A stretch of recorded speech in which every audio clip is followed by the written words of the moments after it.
अरे students, hello बच्चों, जियो जे। ये बहुत बहुत बहुत छोटा सा वीडियो है। बस मैं सिर्फ 2 मिनट के अंदर आपको 27, 29, 30 शिफ्ट, जो अपने पास 6 शिफ्ट हो चुकी हैं, उनकी एनालिसिस, एक बिल्कुल फास्ट लुक, बहुत ज्यादा आपका समय ना लेते हुए। इनफैक्ट जिन लोगों का एग्जाम हो चुका है, उनको इस तरह के वीडियोस नहीं देखने चाहिए। ये सिर्फ उनके लिए जिनके एग्जाम नहीं हुए, जिनका कल एग्जाम है, परसों एग्जाम है, उन लोगों को देख करके थोड़ा सा आइडिया मिल सकता है, तो उनको देख लेना चाहिए। और बाकी जो लोग एग्जाम दे चुके हैं, अरे हो चुका ना एग्जाम, अब लग जाते हैं सेकेंड सेशन की तैयारी में। और एक वीडियो जो मैंने अभी डाला है भाई साहब, की फ्री में पढ़ाई नहीं करनी है, कोई ना कोई कोर्स खरीद करके पढ़ाई करनी है, किसी के पर्सनल क्लासरूम में जाकर के पढ़ाई करनी है, क्योंकि यूट्यूब से ज्यादा डिस्ट्रैक्शन कहीं नहीं है माय डियर फ्रेंड्स। तो मेरे दोस्तों, मेरे बच्चों, मेरे होनहार विद्वानों, अपनी शक्ति को पहचानो, कॉन्सेप्ट को लगाना है और क्वेश्चंस को फोड़ना है। My dear friends, difficulty level की बात करें तो एज यूजुअल मैथ्स बहुत डिफिकल्ट रहा है और हमेशा से उम्मीद रहती है। तो अगर मैथ्स है आपका डर और मैथ्स आपको डराता है, या मैथ्स की वजह से आपको लगता है ड्रीम जेई बर्बाद हो जाएगा, तो मैथ ई गुरु एजी सर के साथ जुड़ सकते हो और बहुत बहुत बहुत आसानी से अपन काम करके जो आपका पोटेंशियल होगा, जो बेस्ट ऑफ द कैपेसिटी से आपके रिजल्ट निकाल सकते हो, वो निकाल के लाएंगे। और हमारे हर कोर्स के साथ एक मेंटोरशिप होती है, जिसमें हम फिजिक्स, केमिस्ट्री, मैथ तीनों सब्जेक्ट्स की मेंटोरशिप का मतलब होता है टाइम, टास्क और जो आपका स्ट्रेस है और जो आपकी परफॉर्मेंस एनालिसिस है, टेस्ट वगैरह, इन सबको हम मैनेज करते हैं। फिजिक्स, केमिस्ट्री पढ़ाते नहीं है, पढ़ाते सिर्फ मैथ्स है। बाकी तीनों सब्जेक्ट्स के लिए मॉक टेस्ट आपके पास आते हैं, तीनों सब्जेक्ट्स की परफॉर्मेंस एनालिसिस, वर्क शेड्यूल वगैरह करना, टाइम टेबल मैनेज करना, स्ट्रेस मैनेज करना, ये सब हमारे मेंटोरशिप का हिस्सा होता है, राइट। तो आपका डिफिकल्टी लेवल मैथ्स का सबसे ज्यादा रहा है, मैथ्स में सबसे ज्यादा तकलीफ रही है बच्चों को। और मैं स्टार्टिंग से कहते आ रहा हूं कि आप लोगों को इस तरह की तकलीफ आएगी, लेकिन फिर भी आप लोग समझते नहीं हो। अभी समझ जाओ बच्चों, और बिल्कुल भी हार नहीं मानना है, बिल्कुल भी गिव अप नहीं करना है, डरना नहीं है, पॉजिटिव रहना है। ब्लड ग्रुप कोई भी हो, जैसा कि मैं कहता हूं, जियो जेई का नारा लगाना है, जियो जेई लाइफ स्टाइल जीना है, राइट। तो टीडीएल बना करके काम करना है। फिजिक्स आसान है, ये तो जो लोग बच्चे, जिन लोगों का एग्जाम है कल परसों में, फिजिक्स के और केमिस्ट्री के सारे फॉर्मूले रिवाइज कर लेना, कोई भी फॉर्मूला छोड़ के मत जाना, राइट। परसेंटाइल वर्सेस मार्क्स की अगर मैं बात करूं तो 90 परसेंटाइल लगभग 83 85 मार्क्स के, प्लस माइनस 2 मार्क्स मान लीजिएगा, इसमें प्लस माइनस 2 मार्क्स, 2 मार्क्स, उससे ज्यादा कुछ करने की जरूरत नहीं है। बहुत ज्यादा एनालिसिस करके ही ये डेटा लेके आया हूं, और लास्ट ईयर मैंने बहुत ज्यादा एनालिसिस की थी, क्योंकि आपको पता है समर्थ जो मेरा बेटा है, वो आईआईटी का एग्जाम उसने दिया था, क्वालिफाई भी किया, अभी आईआईटी बीएचयू में पढ़ रहा है। तो उसके लिए मैंने बहुत सारी एनालिसिस की थी। लगभग इस बार लगभग 4 लाख बच्चे ज्यादा बैठे हैं, 3.5 4 लाख बच्चों ने ज्यादा दिया है। तो इसलिए आप मान के चलो एक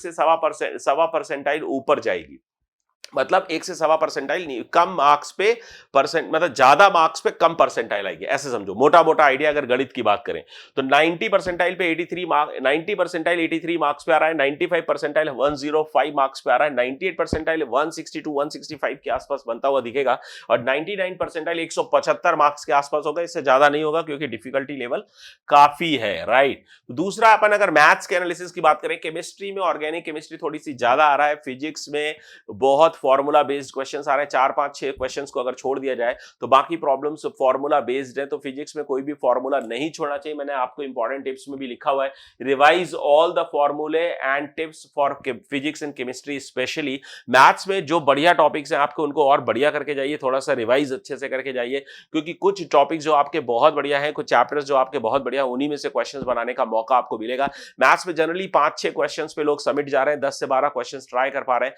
और 5 से 6 क्वेश्चन एवरेज। यही फीडबैक मेरे पास आया, बहुत सारे बच्चे क्रैश कोर्स वगैरह से जुड़े हुए थे, तो उनका फीडबैक यही है कि 5 से 6 क्वेश्चंस ही उनके सही हो पा रहे हैं और 4 5 गलत हो जा रहे हैं, राइट। 10 से 12 क्वेश्चन से ज्यादा कोई ट्राई नहीं कर पा रहा है, राइट।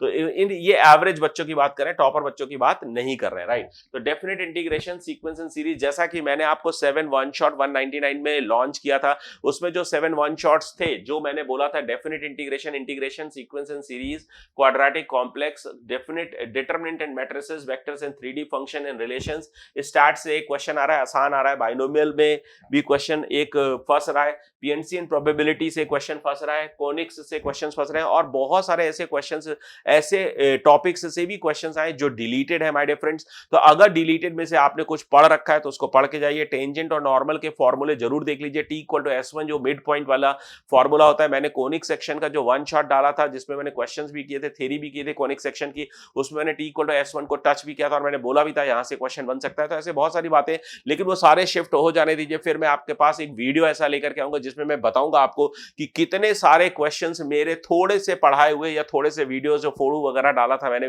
यूट्यूब में, बहुत ज्यादा काम मैंने नहीं किया था यूट्यूब पे, फिर भी जो काम किया था उसमें से भी बहुत सारे क्वेश्चंस आए हैं। जिन लोगों ने क्रैश कोर्स ज्वाइन किया था उन्होंने भी बहुत सारे क्वेश्चंस किए होंगे पढ़ाए हुए चैप्टर्स और पढ़ाए हुए लेक्चर्स से, राइट। तो ऑलमोस्ट सेम है जो लेवल है या जो तरीका है, डिफिकल्टी लेवल जैसे शिफ्ट बाय शिफ्ट थोड़ा सा बढ़ रहा है, तो जो पैटर्न है जेई मेन का वो लगभग 2023 जैसा ही दिखाई दे रहा है। Questions also asked from deleted topics, shifts are getting difficult और टफर फ्रॉम प्रीवियस वन, तो एक के बाद एक थोड़ा सा डिफिकल्ट होते जा रहे हैं। परेशान मत होइएगा अगर आपका कल और परसों में एग्जाम है, बिल्कुल परेशान मत होइए। ये मत सोचिएगा कि फर्स्ट फैब वाला टॉपिक बहुत ही, या जो फर्स्ट फैब वाला जो जेई मेन का एग्जाम होगा बहुत डिफिकल्ट आने वाला, ऐसा कुछ नहीं है। बहुत लिटिल चेंजेस है, उतना सा मैनेजेबल होता है, आपको समय भी थोड़ा ज्यादा मिल रहा है, तो थोड़ा सा डिफिकल्ट हो रहा है, कोई बात नहीं, चलता है। तो डोंट ट्राई न्यू थिंग्स, बिल्कुल भी नई चीजों को ट्राई मत करिए। सबसे ज्यादा फॉर्मूले और एनसीईआरटी, केमिस्ट्री में एनसीईआरटी और फिजिक्स में जो फॉर्मूले हैं उनको अच्छे से रिवाइज करिए। मैथ्स में अपने लगभग 7, 8, 10 जो भी टॉपिक आपके स्ट्रांग है उनको अच्छे से रिवाइज करके जाइए। बिल्कुल भी नया ट्राई मत करिए। जियो जेई लाइफ स्टाइल फॉलो करिए और जियो जेई करिए, जियो जेई का नारा लगाइए, क्योंकि आपको पता है जियो जेई हमारा नारा है और ये जेई 2024 हमारा है। हम इसको लेके रहेंगे, सेशन 1 में नहीं तो सेशन 2 में फोड़ेंगे, राइट। तो बिल्कुल भी डरना नहीं है, डर के आगे जीत है। बस एग्जाम को एक प्रैक्टिस की तरह दीजिए। इसलिए मैं बहुत ज्यादा वीडियोस अभी नहीं डाल रहा हूं, बहुत ज्यादा डिस्कशन और इन सब पे नहीं पढ़ रहा हूं, वो आपका टाइम भी लेंगे और आपको थोड़ा सा स्ट्रेस भी मिल सकता है। स्ट्रेस को हैंडल करना है माय डियर फ्रेंड्स, और अपने को बस लगे रहना है अपनी तैयारी में और किसी भी से बात ज्यादा नहीं करनी है। कोई स्ट्रेस नहीं लेना है, चिंता नहीं करना है, चिंतन करना है। चिंतन अपन ने कर लिया है, बस एग्जाम फोड़ के आना है। आपके माँ बाप का, भगवान का और हमारा सबका आशीर्वाद आपके साथ है। हिम्मत मर्दा तो मददे खुदा। बस मस्त रहिए, स्वस्थ रहिए और फोड़ते रहिए, मचाते रहिए।